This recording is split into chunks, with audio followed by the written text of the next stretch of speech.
The upcoming Victory Tour promised 40 concert dates, and at least as far as Michael was concerned, 40 million opportunities for something to go wrong as long as Don King was in the picture. Michael felt that he needed someone to protect his interests. John Brecker was an excellent attorney, but now he needs a hands-on manager since Windsor and Dimon were gone and Joseph was no longer managing him. As it happened, Motown had just released a collection of songs by Michael that he had recorded in the early 70s. The album was called Farewell My Summer Love 1984.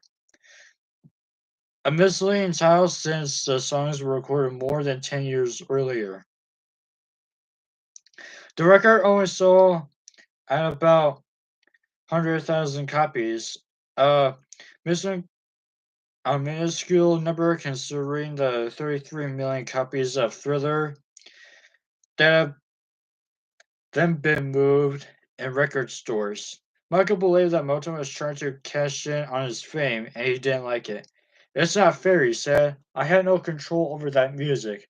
I don't even like some of those songs. I need someone to stop things like that from happening in the future. Michael took meetings with a number of managers, including Colonel Tom Parker, Elvis Presley's Spengergill, hoping to find the most qualified person. When it came to choosing a manager, Michael was extremely cautious. He questioned everyone he knew about certain people, trying to determine their worth in the entertainment industry. He would talk to his brothers to see what gossip they had heard. He would check with record company executives. In the end, his choice would surprise many observers.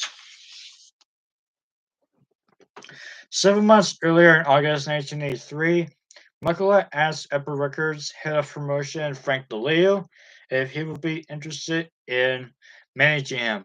The two were having a meeting about Thriller in a bungalow at the Beverly Hills Hotel. Michael firmly believed that Frank was largely responsible for Thriller's success, and also for the huge sales of all of its single releases. After his search, he again went back to Frank DeLeo, even though the man had virtually no experience as a manager. Many industry observers wondered why Frank. I asked Michael the same question. Why me? DeLeo said. Michael felt that the aggressive way Frank worked on the record industry could prove an asset to him. And Frank DeLeo, Michael knew he was hiring a terrific record promoter who may or may not turn out to be a good manager, but he was willing to take a chance. At this at the time, Frank DeLeo, whose nickname is Tukey, Michael used to call him Uncle Tukey, was 36, born and raised in Pittsburgh. He had got his start in the record industry as an assistant to a record promoter in the Midwest and in the early 70s when he was 21. Handed a job with RCA Records in New York as National Director of Promotions. While at RCA, he turned that label's promotion department into the record recording's finest. In 1979, Frank was named Epic's Vice President of Promotion. There, he developed a reputation at the label as being a confident man in complete charge of everything around him. Even matters that didn't concern him, a flashy character, he'll wear a sweatsuit in the office, along with a $8,000 Rolex, which given to him by the Epic Recording Group, REO, Seatwagon. He was largely responsible for his success by Meatloaf, Culture Club, and Cyndi Lauper. A few years after joining Epic, Frick was invited to the recording studio to watch as Michael recorded Thriller. It was then that he and Michael developed a rapport. Though opposites in almost every way, Michael was shy and retiring. Frank was loud and boisterous. Michael was a helpful junkie. Frank like a good hoagie and a Budweiser with which it was washed down. Michael never smoked. Frank loved cigars. The smellier, the better. Michael weighed about 120 pounds. Frank weighed twice that. Still, Michael admired the way Frank set goals for himself and then achieved them. I like to be like Frank DeLeo, he said. He gets the job done. Also, Frank was a close friend and confidant of Walter Negative, president of CBS Records, and socialized with attorney Nat Weiss, one of Negative's trusted friends. Michael understood how politically valuable those relationships could be to him. However, Michael told Frank that if he took the job as manager, he will not be allowed to manage anyone else. He had to be exclusive to Michael. Frank agreed. By March, the Victory Tour battle lines were drawn, though the point of the tour was that the family presented a united front to the public. The business behind the scenes was so fragmented it was almost impossible to find any commonality among the participants. If Michael had to do the tour, he wanted more control of it.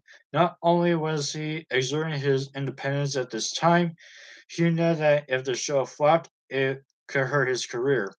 Whereas his brothers only wanted to make a decent living. That was the least of Michael's concerns. He already had plenty of money. Still, since Michael now had his own manager, the brothers felt that they had to have one too. Therefore, they hired Jack Nance, who had been the group's road manager during the early days in Motown. So now he had his manager and they had theirs. Making matters worse, Michael wanted nothing to do with Don King, especially when Frank followed Michael and on Don's reputation. Frank told Michael that Don had been criticized for his handling of the defunct U.S. boxing championships on ABC television. He also heard of charges, which King has denied, that he skimmed money from closed circuit fights and sold $500 tickets to boxing matches that did not report the sales. If Michael had to do this tour, he decided that he would do everything in his power to distance himself from Don King. I'll tell you one thing, he told Branca. I don't want that guy telling me what to do.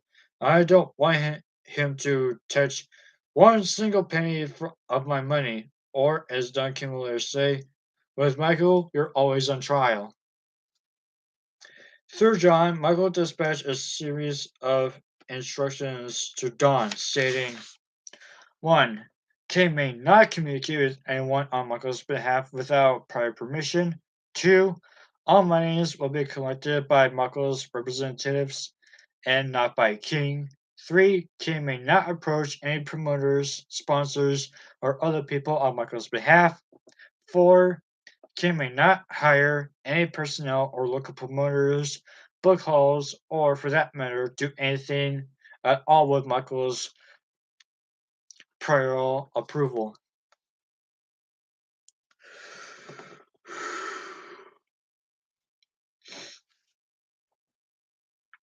John appeared perplexed by Michael's demands, but he had no choice but to abide by them. Still, Don felt that Michael was too easily swayed by the options of his white manager Frank DeLeo and white lawyer John Branca. I see that Michael has nobody black around him, Don said to a reporter. Nobody. That press might have been true, but it was a mistake for Don to say to the press. Fire him, Michael said angrily. Who does that guy think he is? But Don had a contract and he wasn't going anywhere. John and Don then had dinner at the Beverly Hills Hotel to try to work matters out. Look, Johnny, there's no reason why you got, got me on bad terms, King told Branca. I like Michael. I like you. Let's work with one another. They agreed that they should try to work things out. However, by this time, the brothers were also ambivalent about Don King, especially after that press conference.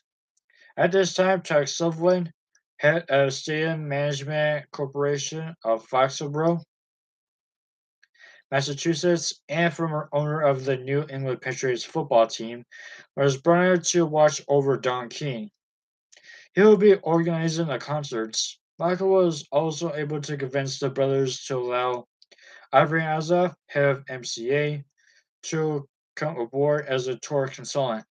Meanwhile, in the background, there was still Joseph Jackson, who did everything he could to stay involved and not allow Don to overshadow him. Then there was Catherine, watching and waiting until the next time she would have to speak to Michael in order to get him to do something he didn't want to do. I did the Pepsi. I said the Pepsi accident was a bad omen. Michael told Frank DeLeo one day as they sort of all out of the characters. But I didn't know what it meant.